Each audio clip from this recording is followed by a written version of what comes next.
দেখুন বেঙ্গল কিচেনে সবাই স্বাগত। আজকে মাছের রেসিপি আপনাদের শেয়ার করে দিতে শুনুন।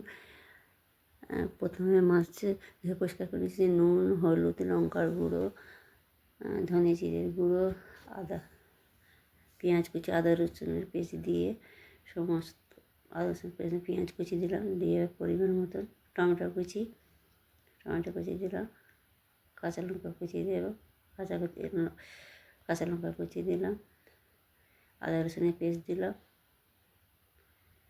দিয়ে পরিমাণ মতন তেল দেব, দিলাম। যে বন্ধুরা আমার এই ইউটিউব চ্যানেল নতুন তারা অবশ্যই সাবস্ক্রাইব করবেন। আমার এই রেসিপি যদি ভালো লাগে লাইক শেয়ার কমেন্ট অবশ্যই করি। যারা ফেসবুক পেজটা ফলো করে আমার সাথে তাহলে মাছ মধ্যে সব মশলাগুলো সব মাখিয়ে নিলাম। মাখিয়ে নিয়ে এবার চাপা দিয়ে রেখে দেবো 10 মিনিটের জন্য। এবার গ্যাসে কড়া বসিয়ে দিলাম, ওতে পরিমাণ মতন তেল দেবো। পরিমাণ মতন তেল দিয়ে তেল গরম হয়ে গেছে, মাছগুলো এক এক করে দিয়ে দেবো। মশলা মাখানো মাছগুলো দিয়ে হালকা একটু ভেজে নেব। আমার এই রেসিপি যদি ভালো লাগে আপনারা অবশ্যই লাইক করবেন আর কমেন্টে জানাবে আমার এই রেসিপি কেমন হয়েছে। মাছগুলো একটু উল্টে পাল্টে নেবো।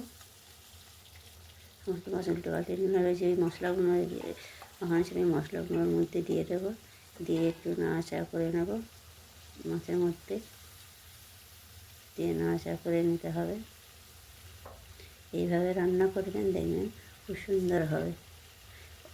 অনেকভাবে তো মাছের ঝোল রান্না করেছে, আজকে আমি এইভাবে রান্না করে আপনাদের দেখাচ্ছি। আমার এই রেসিপি কেমন অবশ্যই কমেন্টে জানাবেন। এবার ওই বাটি ধুয়ে পানি দিয়ে দিলাম, দিয়ে একটু নাড়াচাড়া করে নিয়ে পরিমাণ মতন আবার পানি দিয়ে দেবো। পরিমাণ মতন পানি দিয়ে একটু নাড়াচাড়া করে নেব। নিয়ে এবার কাঁচা লঙ্কা দিয়ে দিলাম, চাপা দিয়ে দিলাম। আবার কিছুক্ষণ পরে ফিরে আসছি, আবার ঢাকনা খুলে দেখবো হয়েছে কি না। মাছ তো ফুটিয়ে গেছে ঝোল। এবার আবার একবার নাড়িয়ে নেবো। আবার নেড়ে দিলাম, দিয়ে ওর মধ্যে এবার ধনে পাতা কুচি দেবো।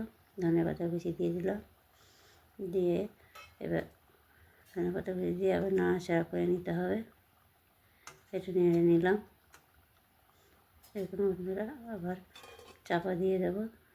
আবার কিছুক্ষণ পর ফিরে আসছি, আবার ঢাকনা খুলে দেখবো হয়েছে কি না। এখন বন্ধুরা আমার রান্না কমপ্লিট হয়ে গিয়েছে। এবার পরিবেশন করে দেখাচ্ছি, আপনারা দেখতে থাকুন। দেখুন বন্ধুরা আপনারা পরিবেশন করতে গেলে দেখুন কতটা সুন্দর কালার এসছে। আমার এই রেসিপি আপনারা এইভাবে একবার ট্রাই করে দেখুন, অবশ্যই ভালো লাগবে। আমার এই রেসিপি যদি ভালো লাগে আপনারা অবশ্যই লাইক করবেন। দেখুন বন্ধুরা কতটা সুন্দর কালার এসছে। এইভাবে করবেন নিশ্চয়ই ভালো হবে। অনেকেভাবে তো করেছেন। আপনারা ভালো থাকবেন, সুস্থ থাকবেন। আল্লাহ হাফেজ।